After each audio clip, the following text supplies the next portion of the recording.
If you Google the most incredible story of all time, this story that I'm going to tell you today pops up all over the internet.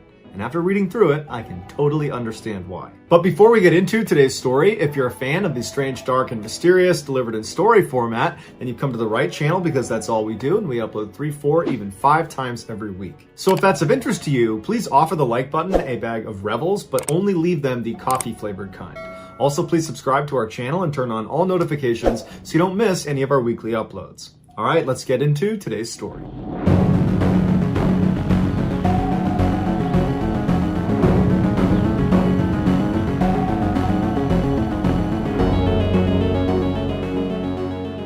The United States formally entered World War II on December 8, 1941, after the Japanese attacked Pearl Harbor in Hawaii. At the time, Joseph Byerly was a senior at his high school in Muskegon, Michigan, and he had a scholarship to attend Notre Dame University the next year. But after his graduation in 1942, he decided he didn't want to go to college so long as other kids his age were going off to fight the war. And so he enlisted in the Army, and he immediately volunteered for one of the most dangerous units, the Parachute Infantry. Joseph completed a brutal, accelerated training regimen that included exhausting PT in blistering heat, extended forced marches, grueling full-kit runs up mountains, as well as both American and British jump schools. By 1943, Joseph was fully trained and stationed in England and was eager to put his training to the test.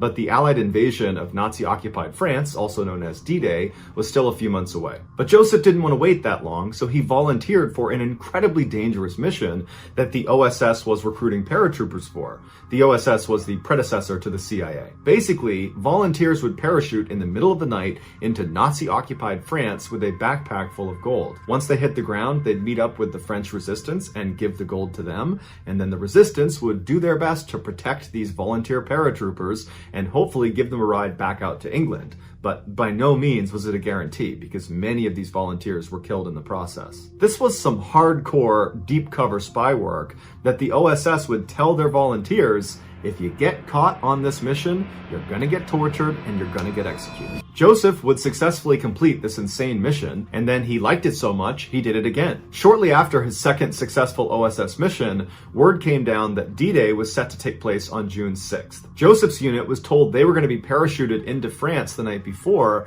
in order to destroy bridges, cut power supply lines, and generally soften up defenses before the main invasion happened just a couple of hours later at Utah Beach. So in the dead of night on June 5th, Joseph and his unit were flying over France when they were struck by enemy fire.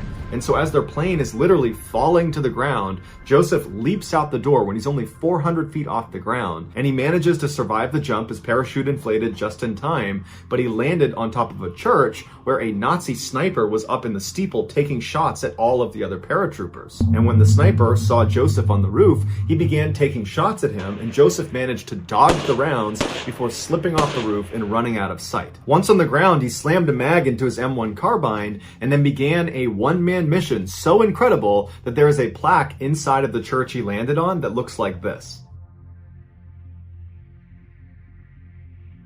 Completely alone, with no idea where the rest of his unit was, Joseph took off running from the church and once again had to dodge more sniper fire, and he eventually made it to the town's power substation, which he blew up with thermite. So he cut the power to the town, and from there he went building to building to building, killing every Nazi he came across, including an entire squad of Nazi infantry that he ambushed with grenades. At some point, Joseph made his way over to one of the bridges leading into this town that, if he blew up, it would prevent Nazis from sending reinforcements to Utah Beach. But as he crawled through one of the hedgerows, he fell headfirst into a Nazi machine gun nest, and when he turned around, there were a bunch of machine guns pointed at his face, and so he surrendered. Joseph was marched deeper into France to a POW holding area, and as soon as he got there, explosions ripped out all around him. It wasn't clear if it was German artillery or American aircraft, but whatever it was killing both Germans and American POWs. Joseph took shrapnel to the leg and was blown into a ditch, and despite being in excruciating pain,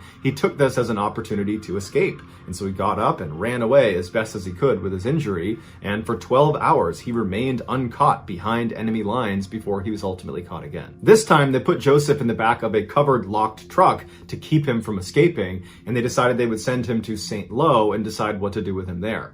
But on their transit to St. Lo, an Allied aircraft strafed the vehicle that Joseph was in, and Joseph survived the attack and was able to leap out of one of the holes in the side of the truck from this attack, and he attempted to escape. But once again, he was caught. The Nazis finally got Joseph to St. Lo, and as soon as they got there, the Americans launched an all-night bombing campaign on the city. But once again, Joseph narrowly survives. A recurring theme of Joseph's story is that he is repeatedly almost killed by his own teammates. For the next few days, Joseph was interrogated 20 to 24 hours a day, but he didn't give them any information, and he repeatedly called them sons of bitches until they got so fed up with him, they just beat him to a pulp, and he was knocked unconscious and kept in the hospital for several days. For the next 3 months, Joseph was starved, beaten, interrogated some more, and moved to multiple POW camps.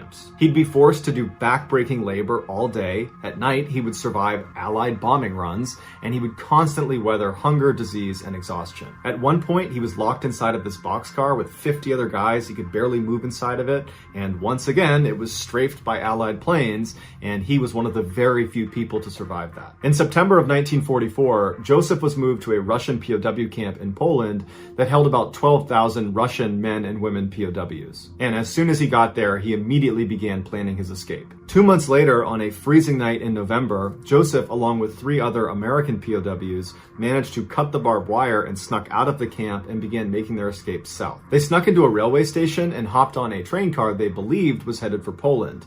Their plan was to meet up with the Soviet Red Army as it pushed through the region. But unfortunately, they got on the wrong train and they wound up in Berlin, the capital of Nazi Germany. One thing you don't hear much about when it comes to World War II is there was actually a large number of Germans that hated Hitler and totally disagreed with the Nazis. And so they organized a German underground resistance that was designed to help the Allies during the war. And so when Joseph and the other 3 American POWs arrived in Berlin, still wearing their POW uniforms, a member of the German resistance saw them and immediately grabbed them and brought them into hiding. But after only a week, the infamous Nazi secret police, aka the Gestapo, discovered them and arrested them. Over the next 10 days, Joseph and the other American POWs got to see firsthand just how awful the Gestapo really were. They were constantly interrogated while they were beaten, kicked, walked on, strung up by their arms backwards. They were hit with whips, clubs, and rifle butts until they drifted into unconsciousness.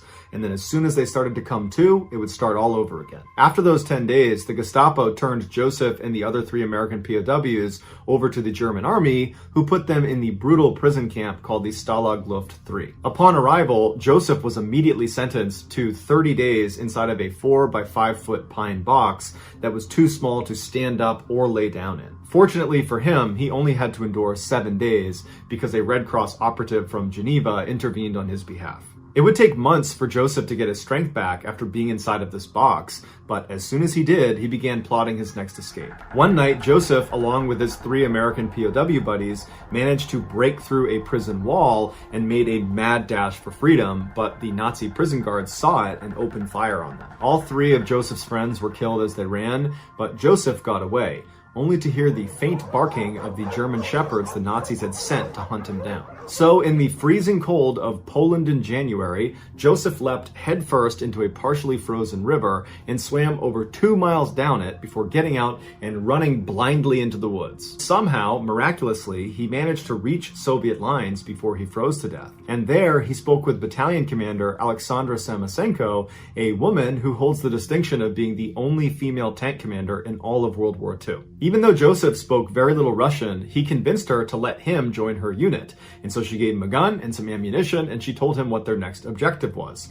They were going to liberate the same POW camp he had just escaped from. And so Joseph, alongside the Soviet Red Army that he now fought for, turn around and go smash this POW camp. And after the dust had settled, Joseph raided the main camp office and stole his defiant official POW photo that the Germans had taken of him on the first day he got captured. Joseph continued to fight alongside the Soviets across the Eastern Front for a couple of months, but when a German dive bomber blew up the tank that Joseph was riding on, he was evacuated to a Russian field hospital. There, he received a visit from Georgy Zhukov, the most important Soviet military commander in World War II, who was intrigued by the only non-Soviet in the hospital. He sat with Joseph and learned his story through an interpreter, and then afterwards he provided Joseph with official paperwork that would allow him to rejoin American forces. And so in February of 1945, Joseph was sent to the US Embassy in Moscow, but unfortunately, when he finally met a friendly American face, after nearly a year of fighting behind enemy lines,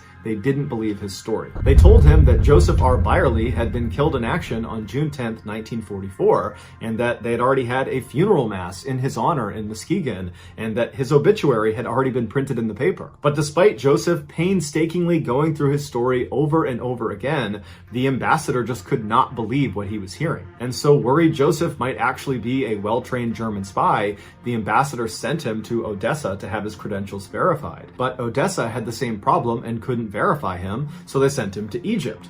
Egypt had the same problem, and they too could not verify his credentials. And so they sent him to Italy, where they finally used fingerprints, and they confirmed that yes, this is in fact Joseph R. Byerly. And so on April 11th, 1945, Joseph returned home, and needless to say, his parents were very surprised to see him because they were convinced he died 10 months earlier. 1 year later, Joseph would actually get married in the same church that held his funeral mass when everybody believed he was dead. Joseph was given the Purple Heart, and then in the 1990s was given additional presidential awards from US President Bill Clinton as well as the Russian President Boris Yeltsin. Joseph was also given a custom-made AK-47 from the guy who invented the AK-47. Joseph died in 2004 at the age of 81, and his son would go on to become the US ambassador to Russia under George W. Bush and Barack Obama. So that's going to do it, guys. If you found the secret in today's episode, let us know in the comments what it is and where you found it, so give us the timestamp. And if you're the first to do that, we'll pin you at the top of the comments section. If you enjoyed today's video and you haven't done this already, please offer the like button a bag of Revels, but only leave the coffee-flavored kind.